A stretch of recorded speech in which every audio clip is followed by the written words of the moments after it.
নমস্কার, জয়শ্রী গণেশ। আপনাদের প্রত্যেককে জানাই স্বাগতম আজকের বিশেষ অনুষ্ঠানে। আজকে মূলত আমরা আলোচনা করব ডিসেম্বরের ১৫ তারিখ থেকে শুরু করে জানুয়ারির ১৫ তারিখ, এই একটা মাসের সময়কাল। কেমন থাকবেন আপনি? কতটা থাকবেন ভালো? কোন, কোন ক্ষেত্রে বাড়বে অনেক, অনেক বেশি পজিটিভিটি? আর কোন, কোন ক্ষেত্রে সচেতনতার মাত্রা তৈরি করতে হবে বৃদ্ধি? সমস্ত বিষয় নিয়ে আলোচনা করব। আলোচনার কেন্দ্রবিন্দুতে আজকে যে রাশিটিকে আমরা নির্বাচন করেছি সেটি হলো মিথুন। মিথুন রাশির জাতক জাতিকাদের এ থেকে জেড প্রত্যেকটি ইভেন্টকে কভার করতে না পারলেও মুখ্য ইভেন্টগুলিকে কিন্তু আমরা কভার করতে চলেছি, এবং তার সাথে সাথে বলে রাখি মিথুন রাশির কিন্তু নক্ষত্র ভিত্তিক প্রেডিকশন বা আলোচনাটিও আজকে আমরা আমাদের অনুষ্ঠানের মাধ্যমে করতে চলেছি। প্রথমেই জানাই 2024-এর শেষের যে 15 দিন এবং 2025-এর প্রথম 15 দিন নিয়ে এই মাসটি গঠিত, যেটি বাংলায় হলো পৌষ মাস, এবং এই মাসটিতে আমরা বিস্তর পজিটিভিটি লক্ষ্য করব মিথুনের। প্রথমত আপনাদের হেলথের ইমপ্রুভমেন্ট হবে। একদম নতুন বছর শুরু থেকেই আপনি দেখবেন আপনার স্বাস্থ্যে উন্নতি হওয়াটা শুরু হয়েছে। যদি এই মুহূর্তে অনেকেরই মেডিকেশন প্রয়োজনীয়তা হচ্ছে, বিভিন্ন রকম মেডিসিনের অ্যাটাচমেন্ট অনেকের জীবনচক্রে এসেছে, কিন্তু নতুন বছরের শুরু থেকেই আমরা দেখব ডিসেম্বরের 15 থেকে 31শে ডিসেম্বর পর্যন্ত স্বাস্থ্যক্ষেত্র মিডিওকর থাকবে। কিন্তু আমরা স্বাস্থ্যক্ষেত্রে কিন্তু একটা পজিটিভিটি, একটা ডেভেলপমেন্ট লক্ষ্য করতে পারবো। একটা ল্যাক অফ মেডিকেশন, অর্থাৎ মেডিকেশনের কমে যাওয়ার টেন্ডেন্সি, রিডিউসিং যে টেন্ডেন্সিটা থাকে, সেটা কিন্তু 2025-এর শুরুতেই থাকবে। এমনিতে মিথুনের এই মুহূর্তে সাইকোলজিক্যাল অনেক রকম টেনশন রয়েছে। এটা নিয়ে টেনশন করছেন, ওটা নিয়ে টেনশন করছেন। টেনশন নানা রকম, lots of tension that you have, but I believe, আমি বিশ্বাস করি, আমি মনে করি মিথুন রাশির জাতক জাতিকাদের এই যে টেনশন বা চিন্তা বা দুর্ভাবনা বা দুশ্চিন্তা, যাই বলি না কেন, এই টেনশন, দুশ্চিন্তা বা দুর্ভাবনা অনেকটাই কিন্তু মিনিমাইজ হবে। সেই অ্যাসিউরিটি আমি আপনাকে প্রদান করছি। মিথুন রাশি জাতক জাতিকাদের ক্ষেত্রে তাদের পারিবারিক জীবনে কিন্তু পজিটিভিটির মাত্রাটা বিস্তর পরিমাণে বাড়বে। আমি খুব স্পেসিফিকভাবে বলছি, চতুর্থপতি তিনি কিন্তু চতুর্থ সাপেক্ষে চতুর্থে অবস্থান করবে। চতুর্থ, পঞ্চম, ষষ্ঠ, সপ্তমে অবস্থান করবে। তার মানে আপনার গৃহ সুখ প্রাপ্তি হবে, শান্তি প্রাপ্তি হবে, সুখ নিদ্রায় যেতে পারবেন। মিথুন কি করছেন? এটা ভাবছেন, ওটা ভাবছেন, এটা করবেন, সেটা করবেন, সব করবেন, আলটিমেটলি অনেক কিছুই করতে পারছেন না। আলটিমেটলি অনেক ক্ষেত্রেই গ্রো করতে পারছেন না। আমি খুব স্পেসিফিকভাবে বলছি, রাশি যদি আপনার মিথুন হয়ে থাকে, মিথুন রাশির জাতক জাতিকাদের ডেভেলপমেন্ট রয়েছে। মিথুন রাশির জাতক জাতিকাদের পারিবারিক জীবন থেকে শুরু করে অন্যান্য নানা বিষয়ে আমরা পজিটিভিটির জায়গা কিন্তু লক্ষ্য করতে পারবো। আমি খুব দায়িত্ব নিয়ে বলছি, যাদের বাড়ির সমস্যা, যাদের রেন্ট নিয়ে প্রবলেম হচ্ছে, যাদের নতুন প্রপার্টি তৈরি করতে গিয়ে সমস্যা হচ্ছে, যারা বাড়ি তৈরি করতে পারছেন না, অর্থের জন্য আটকে পড়ছেন, বারংবার আর্থিক সমস্যা আপনাদের হচ্ছে, আমি খুব দায়িত্ব নিয়ে বলছি, আপনাদের এই আর্থিক সমস্যা ঈশ্বরের অসীম কৃপায় থাকবে না। কি কারণে? যারা বাড়ি নিয়ে প্রবলেমে ফেস করছেন, যাদের বন্ধু ভাগ্য খারাপ হয়েছে, বন্ধু ছিল অনেক কিন্তু বন্ধু নেই, যোগাযোগ নেই, কানেকশন নেই। একটা টাইম সারাদিন ফোন করতো, সারাদিন কথা হতো, আজকে দেখুন হয়তো গত 2 মাসে একবার ফোন করেছে বা ফোন করেনি। আমি কিন্তু রিলেশনশিপের কথা বলছি না, I am talking about your friendship. আপনার বন্ধুত্বের সম্পর্ক নিয়ে কথা বলছি। সেই বন্ধুত্ব অনেকে ডিটোরিয়েশন করেছে। আর মিথুন রাশির বন্ধু ভাগ্য খুব ইম্পর্টেন্ট। মিথুন অলওয়েজ চায় তার বন্ধুর সাথে সম্পর্ক ভালো রাখতে। মিথুন অলওয়েজ চায় তার বন্ধুর সাথে সম্পর্ক নিয়ন্ত্রণ রাখতে। একটা দীর্ঘমেয়াদী ফ্রেন্ডশিপ মিথুন কিন্তু এক্সপেক্ট করে, অ্যান্ড দ্যাটস ভেরি ট্রু। আমি মনে করি মিথুন রাশি যে সমস্ত জাতক জাতিকাদের এই যে ফ্রেন্ডশিপ নিয়ে প্রবলেম, বন্ধুভাগ্য নিয়ে সমস্যা, আপনি এজেড পারসন তাও আপনার বন্ধুভাগ্য নিয়ে সমস্যা, এটা একাকিত্বের যন্ত্রণা। মিথুন একা থাকতে পারে না। আপনি মিথুনকে হাজার কষ্ট দিন একদিকে, আর তাকে একা রেখে দিন আরেক দিকে, এত কষ্ট এরা পায় এই একাকিত্বের কারণে, এটা কিন্তু ভাবার বিষয়। আমি মনে করি রাশি যদি মিথুন হয়ে থাকে, এনহান্সমেন্ট কনফার্মলি হবে। আমি মনে করি মিথুন রাশির জাতক জাতিকাদের পজিটিভিটির মাত্রা কিন্তু বৃদ্ধিপ্রাপ্ত হবে, আর এটি নিয়ে কোনো রকম সন্দেহের অবকাশ নেই। কোনো রকম সন্দেহ প্রকাশ করছি না, ইনক্লুডিং দ্যাট যাদের গৃহশত্রু আছে। কেন গৃহশত্রু? আজকে আপনার চতুর্থভাবে কেতু, আপনার কর্মজীবনে আপনি যাচ্ছেন, আপনাকে পিএনপিসি করছে, আপনি কর্মজীবনে যাচ্ছেন, নানা রকমের ট্রাভেল আপনার আসছে, আপনি স্টেবল হয়ে একটা চাকরি করবেন সেটাও করতে পারছেন না, একটা কর্মজীবনের সাথে অ্যাটাচ থাকবেন সেটাও করতে পারছেন না, সেখানেও lots and lots of problem আপনার কনস্ট্যান্টলি আসছে। আমি মনে করি মিথুন রাশির এই যে প্রবলেমগুলো, এই যে জটিলতাগুলো, এই যে যন্ত্রণাগুলো, সেগুলো কিন্তু অনেকাংশেই কমতে পারে। আমি অনেকটা সিওরিটি নিয়ে বলছি, আপনাদের এই যে শত্রু সমস্যা কিছুটা মিনিমাইজ হবে, তবে বন্ধুত্ব তৈরি করবেন না। আপনি কাজ করতে গিয়েছেন অফিসে, চাকরি করতে গিয়েছেন, চাকরি করুন, চাকরি কমপ্লিট হয়ে গেল টাইমিং, বাড়ি চলে আসুন। আপনার স্কুল লাইফের বন্ধুদের সাথে মিট করুন। আপনার পাড়ার অনেক দেখবেন ভালো দাদা থাকে, দিদি থাকে বা ভালো ভাই থাকে, তাদের সাথে সময় কাটান। বাট কর্মস্থানের বন্ধু ভাগ্য এই মুহূর্তে মিথুনের ভালো নয়, and that's fact, that's very fact. আমি মনে করি যাদের এই কর্মস্থানে সমস্যা, কর্মস্থানজনিত নানা রকমের ট্রাভেল যাদের হচ্ছে বারংবার, তাদের পজিটিভিটির মাত্রাটা নিঃসন্দেহে বৃদ্ধিপ্রাপ্ত হবে, নিশ্চিন্তে আমি বলছি বৃদ্ধিপ্রাপ্ত হবে। রিল্যাক্স থাকুন, রিল্যাক্সেশন মোডে থাকুন। এবার প্রশ্ন হলো মিথুন রাশি জাতক জাতিকাদের আর্থিক ভাগ্য। অর্থ সমস্ত অনর্থের মূল, আবার অর্থ না থাকলে জীবনে বাঁচা যায় না। আপনি অর্থ ছাড়া জীবনচক্রে বর্তমান প্রজন্মে কিছুই করতে পারবেন না। আমি মনে করি মিথুন রাশির সেকেন্ড হাউসের লর্ড এবং সেকেন্ড হাউসের রাহুর দশম থেকে ফিফথ অ্যাসপেক্ট ভেরি ইম্পর্টেন্ট। যদি এই সময় আপনাদের ফাইন্যান্স বেটার থাকবে, খরচ কিছুটা মৃদু হবে, মিথুনের খরচ কিছুটা কমবে, যে কারণে আমি মনে করি মিথুন রাশির জাতক জাতিকাদের এই জায়গাটা অনেকটা পজিটিভ দিকে যাবে। আজকে ঠিক যে পজিশনে আপনি আছেন তার থেকে বেটার একটা পজিশনে we can expect from you. এবার দেখুন, জীবনে সব কিছু ভালো হয় না একসাথে। অর্থভাগ্য কিছুটা ভালো, খরচ হবে, বাট আর্থিক ইনকাম বাড়বে।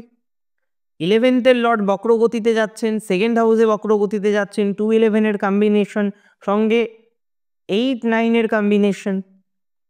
আর্থিক উন্নতি কিছু ফাটকার মাধ্যমেও আসবে, but I am not telling যে আপনি যান গিয়ে লটারি কাটুন। লটারির জন্য আলাদা পৃথক ভাগ্য থাকে, যার বার্থ চার্ট পারমিট করে তার জীবনচক্রে আসে, আর যখন আসার এমনিতেই আসে। আপনি রেগুলার কাটছেন, হয়তো কোনো একটা সময় ভালো ছিল, একদিন বেঁধেছিল, তারপর আপনি লসে রান করছেন। এই টেন্ডেন্সিগুলো বন্ধ করতে হবে। সময় অসময়ে কাটলেন ঠিক আছে, but don't make it habit. এমনিতেও মিথুনের খুব সহজে হ্যাবিট হয়ে যায়, যে কোনো জিনিস সহজে আপনি হ্যাবিচুয়েটেড করে ফেলেন, ইটস নট গুড। তাহলে আমি মনে করি মিথুন রাশির যে সমস্ত জাতক জাতিকাগণ তারা এই হ্যাবিট নিয়ে প্রবলেমে আছেন, lots and lots of problem যাদের রয়েছে, তাদের ইমপ্রুভমেন্ট কনফার্মলি হবে। Take my surety for that. মিথুন রাশির আর্থিক ভাগ্য বেটার, বাট খরচ হবে। এডুকেশনাল ভাগ্যে ইমপ্রুভমেন্ট হবে, বিশেষ করে যে সমস্ত জাতক জাতিকারা আপনারা দেখছেন আপনি স্কুল যাচ্ছেন, আপনি কলেজ যাচ্ছেন, সেখানের যে circle, friend circle, co learner circle, it's not good. সেখানেও আপনি lots and lots of problem বারংবার পাচ্ছেন।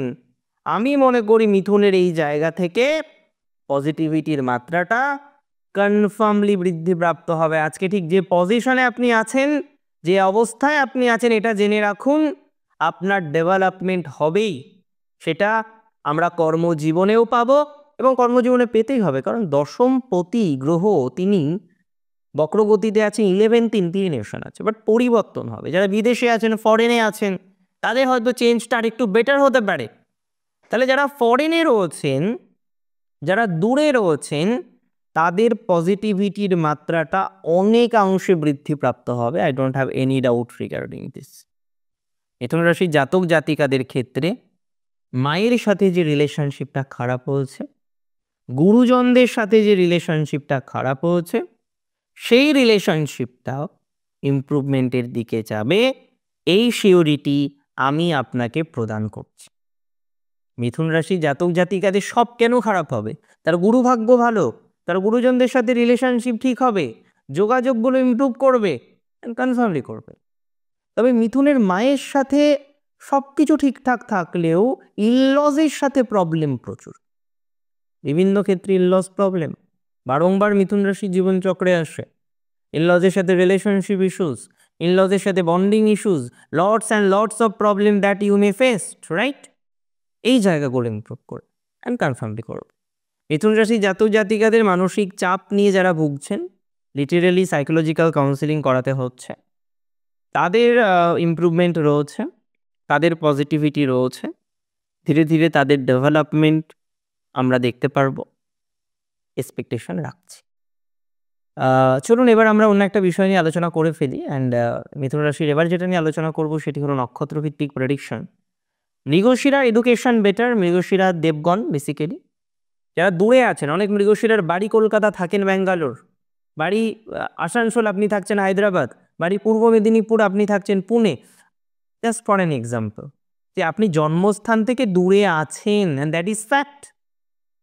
যারা জন্মস্থান থেকে দূরে আছেন মিথুনের নক্ষত্র মৃগশিরা, তাদের টাইমিং আরও বেটার যাবে, আরও পজিটিভিটির মাত্রা বৃদ্ধিপ্রাপ্ত হবে, সেই সিওরিটি আমি আপনাকে প্রদান করছি, কনফিডেন্টলি প্রদান করছি। যারা দূরে আছেন, সোনার কাজ করছেন, অন্যান্য যে কোনো হাতের কাজ করছেন, তাদের ইমপ্রুভমেন্ট কনফার্মলি হবে, এই সিওরিটি আপনি আমার কাছ থেকে নিতে পারেন। মিথুন রাশি যাদের মৃগশিরা নক্ষত্র, ব্যথাসুলভ প্রচুর পরিমাণে ভোগ করছেন, আজকে এই ব্যথা, কালকে সেই ব্যথা, নানা রকমের ব্যথাসুলোর প্রবলেম আপনার জীবনচক্রে আসছে, আমি খুব দায়িত্ব নিয়ে বলছি, আপনাদের এই যে ব্যথাসুলোর প্রবলেম রয়েছে, ব্যথা নিয়ে বারংবার ভুগতে হয়, এটা মিনিমাইজ হয়ে যাবে। বিপরীত লিঙ্গের কোনো জাতক বা জাতিকা থেকে লাভ পেতে পারে। এক্সট্রা ম্যারিটাল রিলেটেড যাদের অ্যাফেয়ার্স রয়েছে, তাদের একটু পজিটিভ টাইম, তাদের হয়তো কিছু কিছু ক্ষেত্রে ধনাত্মকতা বাড়তে পারে। নক্ষত্র যদি আপনার আদ্রা হয়ে থাকে, আদ্রার মোটামুটি টাইমিং ওভারঅল গুড। নরগণ আদ্রা, আদ্রার বেসিক একটা ফান্ডা আছে যে আদ্রা অনেক সময় না নিজেকে নিয়ন্ত্রণ করতে পারে না, আর দুঃখ প্রচুর আসে আদ্রার জীবনে, স্ট্রাগল প্রচুর আসে। দেখুন, স্ট্রাগল ছাড়া জীবনে কেই বা বড় হয়েছে, রাইট? বাট তারপরেও কিছু মানুষ থাকে না যারা সেই সোনার চামচ মুখে দিয়ে জন্মগ্রহণ করেন। আদ্রার ক্ষেত্রে টাফ আছে, কিছু কিছু ক্ষেত্রে ভেরি স্ট্রাগল আমরা দেখতে পাই, আর আদ্রার এমনিতেও জীবনচক্রে নানা রকমের কঠিন পরিস্থিতি আসে। আমি মনে করি যে সমস্ত আদ্রা নক্ষত্রের লাইফটা আপাতত একটু টাফের মধ্যে দিয়েই চলছে, সিচুয়েশনগুলো মিনিমাইজ হয়ে যাবে। তবে মাথায় রাখবেন, আপনি কিন্তু হিরে, আপনি কিন্তু রাজা। কম্প্রোমাইজ করছেন করুন, বাট তার লিমিটেশন রেখে কম্প্রোমাইজ করুন। একটা মানুষ আর একটা মানুষকে বিশ্বাস করছে না, আপনি দেখছেন আপনার বয়ফ্রেন্ড, আপনার গার্লফ্রেন্ড আপনাকে বিশ্বাস করছে না, সাসপেক্ট করছে যে আপনি অন্য একজনের সাথে কথা বলছেন, আপনি অন্য আরেকজনের সাথে কথা বলছেন, এইভাবে আপনাকে নানা রকম মেন্টাল টর্চার দিতে থাকছে। এই বিষয়গুলোকে কিন্তু আদ্রাকে বুঝতে হবে, যে আদ্রার এই যে মেন্টাল প্রেশারগুলো আসছে, এটাকে মিনিমাইজ করার চেষ্টা করতে হবে। তার সাথে বসুন, আলোচনা করুন, আলোচনার মাধ্যমে সমাধান করার প্রচেষ্টা করুন, সেক্ষেত্রে আপনি সাকসেসফুল হতে পারবেন বলে আমি মনে করি। সাকসেস হওয়ার ক্ষেত্রে সংযোগ বৃদ্ধি প্রাপ্ত হবে, এবং এটি নিয়ে কোনো রকম সন্দেহ নেই, এটুকু অন্তত আপনাদের বলতে পারি। আদ্রার এমনিতে পিতৃমাতৃক্ষেত্র শুভ, তবে আদ্রার কিছু ইনভেস্টমেন্ট ওরিয়েন্টেড হালকা একটু সমস্যা কিন্তু আছে। তো শেয়ার মার্কেট থেকে শুরু করে অন্যান্য বিভিন্ন রকম যে ইনভেস্টমেন্ট ক্ষেত্রগুলো হয় না, সেখানে ইনভেস্ট করার ক্ষেত্রে সচেতনতা রাখতেই হবে। নক্ষত্র যদি আপনার হয়ে থাকে পুনর্বসু, খুব পজিটিভ নক্ষত্র পুনর্বসু। আর পুনর্বসুর সহনশীল ক্ষমতাটাও বেশি, সহ্য ক্ষমতাটাও বেশি, ম্যাচিওর বেশি, খুব ম্যাচিওর নক্ষত্র, আমার খুব পছন্দের নক্ষত্র, প্রত্যেকটা নক্ষত্রই আমার পছন্দের। পুনর্বসু নক্ষত্রের যেহেতু অধিপতি বৃহস্পতি, বৃহস্পতি রেট্রোগ্রেড, কিছু কিছু ক্ষেত্রে হেলথ প্রবলেম আছে আপনাদের, অ্যালার্জি রিলেটেড একটু সমস্যা, হালকা শ্বাসকষ্টের প্রবলেম অনেকের ইদানিংকালে আমরা দেখতে পাচ্ছি। একটু টাইম দিন, ঠিক হয়ে যাবে। ফ্যামিলি ওরিয়েন্টেড যে ঝামেলা চক্কর, এটাতে অতটা পড়লে হবে না, কিন্তু ফ্যামিলি ওরিয়েন্টেড যে বাধা বিঘ্নগুলো রয়েছে, যে সমস্যাগুলো রয়েছে, সেগুলোকে যতটা মিনিমাইজ করে চলা যায় ততটা মিনিমাইজ করেই কিন্তু চলতে হবে। আমি মনে করি তাতে পজিটিভিটির মাত্রাটা ক্রমশ বর্ধিত হবে, ক্রমশ ডেভেলপমেন্ট বাড়বে, এবং নতুন সম্পর্কের সংযোগ রয়েছে। যারা সম্পর্ক নিয়ে একটা সমস্যার মধ্যে আছেন না, তা দেখবেন যে সম্পর্কের থেকে পজিটিভ কিছু পাবেন, আইদার সম্পর্কটা আর এক্সিস্টই করবে না, অর নতুন কোনো রিলেশনশিপ শুরু হবে, অথবা এটাই ঠিকঠাক হয়ে যাবে। তবে এক্সট্রা ম্যারিটাল অ্যাফেয়ার্সেও পজিটিভিটি থাকছে।